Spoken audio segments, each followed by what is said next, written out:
পূর্ব মেদিনীপুরের পটাশপুরে চোর সন্দেহে মহিলাকে বিবস্ত্র করে গণপিটুনির অভিযোগ। প্রতিবেশী সোনার হার চুরি সন্দেহে সিভিক ভলেন্টিয়ারের সামনে বিবস্ত্র করে গণপিটুনি দেওয়া হয়, এমনটাই অভিযোগ করেছেন গৃহবধূ। मीरा सफेद तुरंत खुले, भरपूर झाग दे और इसकी स्मार्ट साइंस दे स्मार्ट केयर और फ्रेशनेस। मेरी चॉइस मीरा सफेद। কথা বলবো আমাদের প্রতিনিধি ঋত্বিক প্রধান রয়েছেন টেলিফোন লাইন। ঋত্বিক, কি ঘটেছে? দেখো, যেটা হচ্ছে যে এটা একটি গ্রামের ঘটনা। সেই গ্রামের এক গৃহবধূকে সন্দেহ করা হয় তার প্রতিবেশী এক বৃদ্ধার হাত চুরির অভিযোগে, এবং তারপরে তাকে বাড়ি থেকে যথারীতি ডেকে নিয়ে গিয়ে প্রথমে জিজ্ঞাসাবাদ করা হয়। কিন্তু ওই মহিলা যখন বলে যে তিনি ওই হাত চুরি করেননি, এই ব্যাপারে তারা পুলিশকে ডাকতে পারে, যাকে খুশি ডাকতে পারে, তার সামনেই কথা হবে। তারপরেই যেটা মহিলার অভিযোগ যে পরে তার উপরে প্রতিবেশীরা চড়াও হয় এবং তাকে প্রায় 2 ঘন্টা ধরে প্রচন্ড পরিমাণে মারধর করা হয় এবং তাতে তিনি সংজ্ঞাহীন হয়ে পড়ে।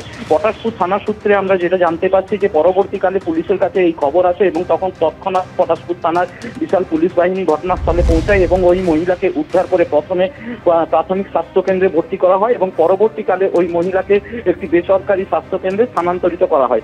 মহিলার অভিযোগ হচ্ছে যে যখন তিনি অস্বীকার করেন তখন তাকে যখন মারধর করা হয় সেখানে এক সিভিক ভলেন্টিয়ার উপস্থিত ছিল, এমনই অভিযোগ করেছেন ওই মহিলা।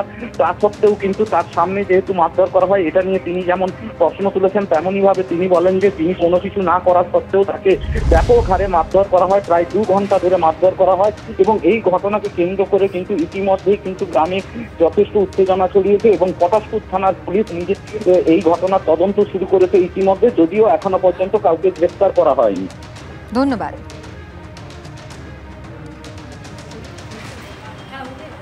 150 বছরের ইতিহাসে ইতি টেনে কলকাতার রাস্তা থেকে কার্যত উঠেই যাচ্ছে ট্রাম। এবার থেকে শুধুমাত্র ধর্মতলা থেকে ময়দান পর্যন্ত পর্যটকদের জন্য চলবে একটি হেরিটেজ ট্রাম। 1873 সালের 24শে ফেব্রুয়ারি ঘোড়ায় টানা প্রথম ট্রাম চলেছিল কলকাতায়, শিয়ালদা স্টেশন থেকে আর্মেনিয়ান ঘাট পর্যন্ত। 1902 সাল নাগাদ শুরু হয় বিদ্যুৎ চালিত ট্রাম চলাচল, যা এশিয়ায় প্রথম বৈদ্যুতিক ট্রাম পরিষেবা। সেই ঐতিহ্যবাহী ট্রাম কি কলকাতার বুক থেকে মুছে যাবে?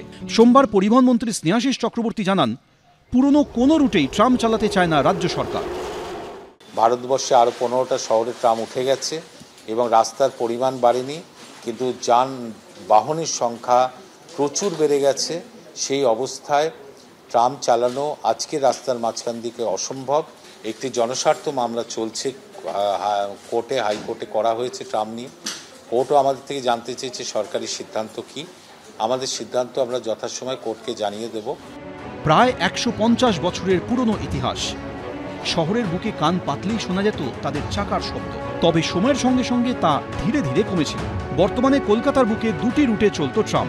একটি রুট ছিল বালিগঞ্জ থেকে ধর্মতলা, অন্যটি ছিল শ্যামবাজার থেকে ধর্মতলা। এবার সেই রুটেও ট্রাম না চালানোর সিদ্ধান্ত নিল রাজ্য সরকার। পরিবহন মন্ত্রী জানান, এবার থেকে শুধু ধর্মতলা থেকে ময়দান পর্যন্ত পর্যটকদের জন্য একটি সুসজ্জিত হেরিটেজ ট্রাম চালানো হবে।